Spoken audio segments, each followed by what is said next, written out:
La pépinière de l'Arbois se met au vert. Un nouveau laboratoire de start-up vient d'être inauguré. Il remplace l'ancien village d'entreprise, devenu trop obsolète. Qui existait de longue date, mais qui avait eu une période de difficulté parce qu'elle était généraliste.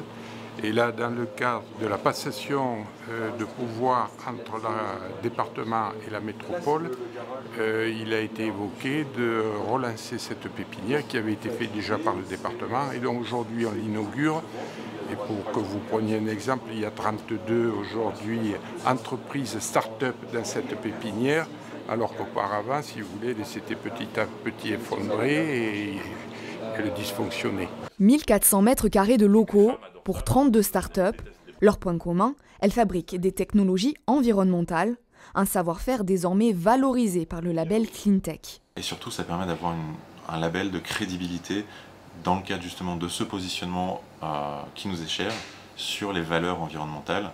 Donc aujourd'hui, c'est un très très bon label pour nous. Ouais. Sans parler de l'accompagnement du côté humain qui est aussi appréciable. Un accompagnement humain, c'est justement ce que recherchaient aussi les patrons d'Agrivolta.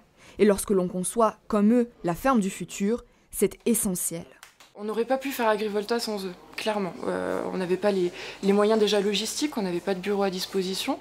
Et ici, tout est centralisé. On peut avoir des conseils juridiques, on peut avoir des conseils ne serait-ce que pour monter des dossiers de financement qui sont très complexes, très compliqués. Alors quand on est entrepreneur, on a 1000 choses à faire à la minute.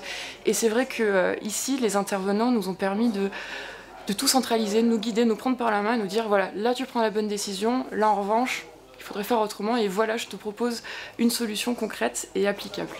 Un accompagnement qui porte ses fruits.